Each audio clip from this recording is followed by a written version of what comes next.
been a mad build-up to this fight. I've seen you almost grow in the build-up to this fight. This is what you want, isn't it? This is what being a fighter is all about, being the big nights, belts on the line, big domestic rivalries as well. A couple of days to go before that big moment when you both walk out of the O2. Oh, yeah, I'm really, really excited. I've prepared diligently in camp, and I'm just rearing to go. The talking is done. I'm tired of talking. Certain other people just keep talking on social media about, Olympics, but you know what? This is different. This is This is the professional game, and I'm ready. I'm surprised he didn't wear his Olympic tracksuit with him because that's all he talks about. So, why? What are you going to do on Saturday night? What do you need to do to beat Lawrence Okolie? Do you need to box him? Do you need to turn it into a dogfight? Win at all costs. Just win. That's all I'm prepared to do. That's my focus. Just win. Forget how it comes. I'm just going to win. And finally, how important is it to you, not just for your career, but personally with your support that you're bringing and everybody tuning in? How important is this fight to win on Saturday night? Oh yeah, very important. A win could put both of our careers in massive stead. And make both of us stars overnight. And obviously Lawrence can come back after this defeat. And I know I said finally, but I have to ask you as well. Prediction? Your coach Ted Bammy says it doesn't go the distance and you win by knockout. Do you feel the same way? Well, there's always a plan A, plan B, plan C, whichever plan I have to use, and adapt to get him out of there. I'll use. So it'll definitely be a stoppage. Lawrence, time is here for you as well. You haven't had those championship rounds yet, like Isaac has, and you're going up many, many levels on Saturday night. But you believe you're ready for action at the O2. Yeah, it's all about believing in myself. Isaac's got people like Ted lying to him. He's got strength conditioning lying to him. He's got friends around him that aren't really his friends lying to him. So over all that time, it's building them up to the point where you look at reality and then you have to look at just make-believe. So the reality is Isaac and Ted talking about power, stoppages, so on and so forth. And then I actually look back and I watch Isaac's fights and I watch the reality of standing in front of me and I think, okay, he's taken X amount of rounds. Like his strategy to stop people is the same every single time, which is possum, get in there, they get tired, then he gets a stoppage. So I think that the problem with Isaac and Ted is that they're looking at what Lawrence, they're planning on winning this fight on what I don't do or I don't do well, if that makes sense. So it's not Isaac so good, it's Lawrence is going to get tired late or Lawrence is going to make this mistake, that mistake.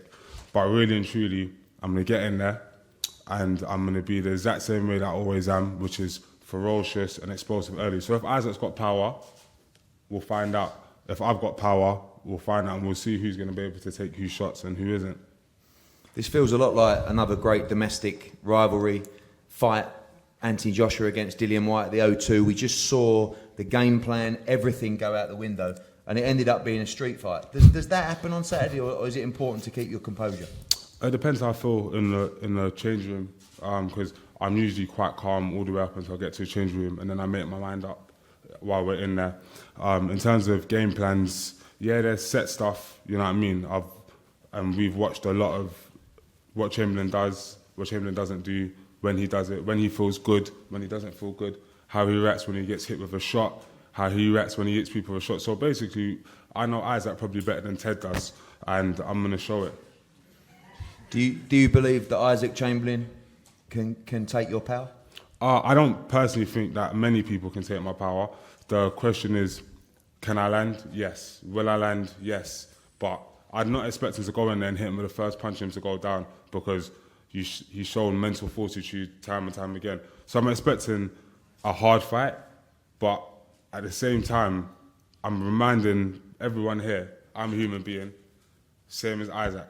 So the reality is, when I land, and it's probably going to be the right hand, like everyone knows, when I land with my right hand flush for the first time, we'll find out what's going to happen. Because what I believe is really going to happen, because Ted is talking a lot of rubbish, what's really going to happen is I'm going to get in there and I'm going to start hitting Isaac, and Isaac is going to go to the corner, and all the game plans that they thought about, Ted's going to be like, okay, blah, blah, blah, get close, work the body. And Isaac's going to be thinking to himself, hold on a second, Like, I take punches when I'm making my way in there. Oh, it hurts. Blah, blah, blah. So it's one thing to say levels professional boxing. One more thing I'm going to say about facts versus reality is that we talk about championship rounds, etc., etc. Isaac has been to championship rounds one time against Wadi Camacho, and it wasn't a very fit, composed performance. And what I will not allow to happen is that shut up, fam, I'm talking. You need to drink some water. Listen, you're talking a bit too much. What I'm not going to allow to happen is the outside world to affect how the fight's really going to go, because the narrative of Isaac late, me early is complete nonsense, and you'll see why.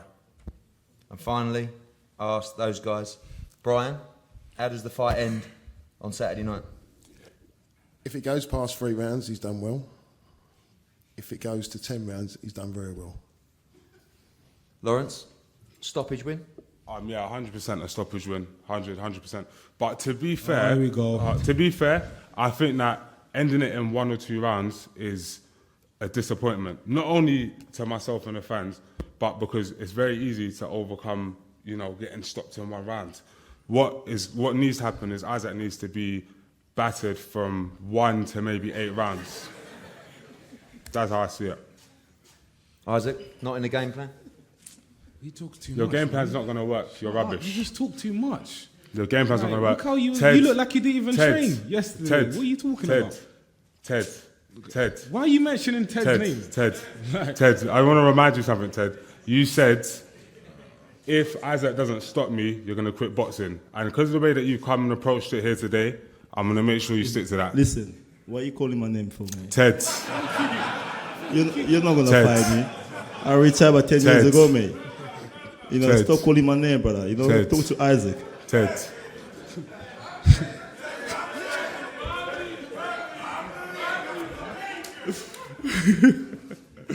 Okay.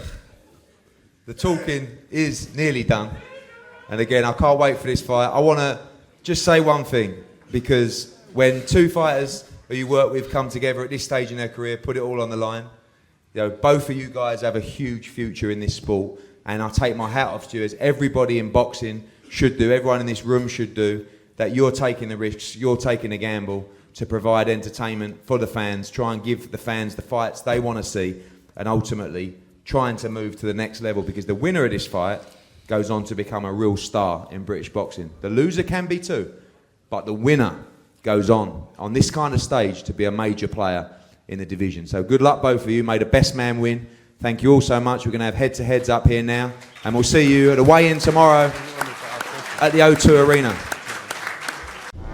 You have an all-London grudge match, Hackney against Brixton. I'm better than you in every single way. You're talking too much about me. I'm going to punish you. 2 explosive fighters, 2 fighters that believe they can win.